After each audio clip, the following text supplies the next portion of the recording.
안녕하세요. 오늘은 연비 측정하실 때 연료량 이 부분에 대해서 과연 자신이 속고 있는 건지 아니면 남이 이 부분을 활용해서 속이는 것인지 이 부분에 대해서 알려드리도록 하겠습니다. 운전자가 알면 알수록 피해자가 줄어들고 예방할 수 있는 것입니다. 그래서 일반인들이 상식적으로 접근할 때 가덕 주의하고 갔다 와서 다시 가덕 주의하면 오차가 없다 이렇게 하실 거죠. 그런데 이 부분에 숨어있는 오차를 한번 봅시다. 숨어있는 부분의 오차는 무엇이냐 하면 주행 테스트 할 때 출발 전에 가덕 주의를 합니다. 그죠? 원래 기름통이 바닥인 상태에서 열 수도 있고 주유가 어느 정도 가득 차 있을 때 하는 방법도 있을 것입니다. 그런데 온도가 중요해요. 연료 온도요. 별것 아닌 것 같지만 장난 아닙니다. 자, 만약에 기름을 가득 넣고요. 밤새 온도가 떨어졌어요. 그러면 예를 들어서 기름통 온도가 25도 정도 됐다 이거예요. 가득 주유하고 나서 뭐 100km를 갔다 오건 200km 갔다 오건 이렇게 이제 짧은 거리, 단거리를 갔다 왔어요. 가득 주유한 다음 아예 기름을 다 쓰고 나서 가득 주유하면 온도 차이가 별로 없겠죠. 그런데 기름통에 기름이 많은 상태에서 단거리를 갔다 왔다 이거예요.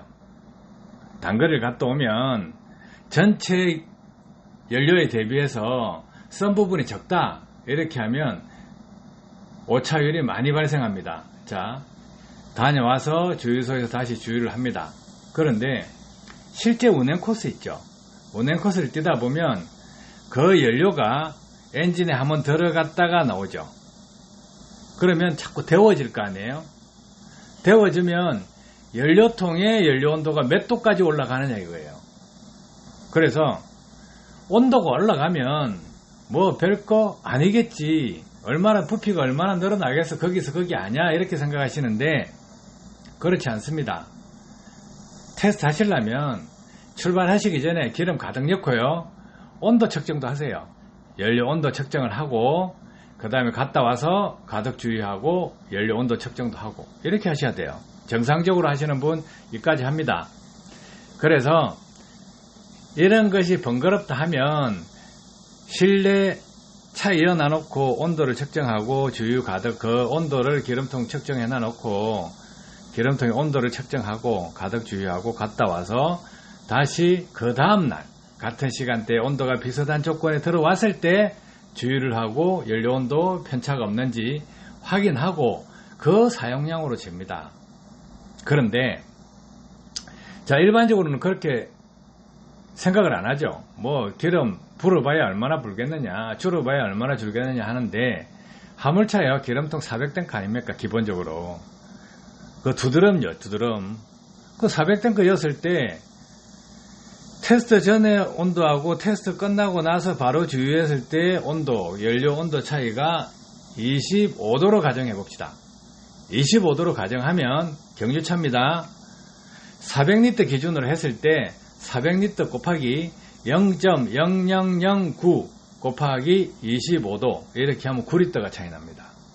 1도 때마다 온도 차이가 1도 날 때마다 0.0009리터입니다. 1리터당 0.0009리터요. 이것을요 400리터로 해버리면 양이 많아지죠. 그런 거기다가 온도 편차, 테스트 전에 기름 가득 넣었을 때 연료 온도, 다녀와서 기름 가득 넣었을 때 연료 온도, 이 온도 보세요. 25도 차이에 9리터가 차이 납니다. 그러면 이거 어떻게 되겠습니까? 심각한 거예요. 연비양대에 한번 나가보세요. 이런 거 모르고 하시면 안 돼. 기름을 주유할 때 미리 그 지역에 가서 기름 가득 넣고요. 밤새 온도를 떨어뜨려 놓고 그 다음에 주유하고, 그죠? 그리고 나서 다른 사람들 선수들하고 같이 딱 뛰고 와서 연료 온도 차이가 많이 나게끔 하면 기름 별로 안 들어갈 거 아니에요. 그죠? 그래서 이런 방법도 있다. 그래서 스스로 자가당착에 빠지지 마라. 왜 이런 말씀을 드리냐 하면 연료절감기 개발하는 사람들, 또 연료절감기를 달고 나서 테스트 하시는 분들, 이 부분도 감안해서 하시라는 거예요. 그래서 어떤 날은 기름이 많이 들어가고 어떤 날은 적게 들어가고 운전습관이 똑같더라도 잠깐씩 바뀌는 게 이런 온도 차이도 있습니다. 그런 걸 감안하셔서 서로 속지 말고 속이지도 말고. 그러면 어떻게 해야 되겠어요? 운전자가 많이 알아버려야 돼요. 많이 알면 이런 부분도 있구나 해보세요. 그러면 뭐 투명하게 될 거 아니에요. 공학은 거짓말하면 안 됩니다. 기본적으로 이런 부분도 있다 이렇게 생각하시고, 자, 이 부분에 또 사회적 문제가 있습니다. 주유소나 뭐 정유사 이런 부분에서는 15도씨 기준으로 출고를 합니다. 그런데 이제 판매처까지는 15도씨 기준으로 정산을 하는데 소비자는 온도 차이에 대한 보상이 적용이 안 됩니다. 그래서 주유할 때 온도가 높으면 손해겠죠. 그래서 뭐 새벽에 주유해라 뭐 그렇게 하면 온도가 낮을 거니까, 맞아요. 그래 봐야 15도 밑으로 잘 내려갑니까? 안 내려가죠. 그래서 이 체적 변화 이 부분 가지고 뭐 주유하시는 분, 그 다음에 이제 정유사 이러신 분들은 서로 챙깁니다. 이 부분까지. 그리고 심하게 챙기는 데는 유전기까지도 따져요. 유전기 뭔지 아시죠? 날아가는 기름, 냄새로 날아가는 부분, 그 부분도 계산해서 정유사에서 보전을 받습니다. 그만큼 민감한 부분이 연료라는 거예요.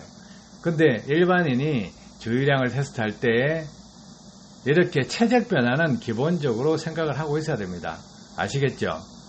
그러면 연비 테스트할 때 어떻게 해야 된다? 출발 전에 기름 가득 넣고 온도를 잰다. 갔다 와서 기름 가득 넣고 연료 온도를 잰다. 온도 차이 이렇게 반영해서 연료량을 산출하시면 됩니다. 그러면 그 차이 난 만큼 그 다음날 같은 온도에 됐을 때 그만큼 더 들어간다고 보시면 돼요. 아시겠죠? 도움 되셨길 바랍니다. 감사합니다.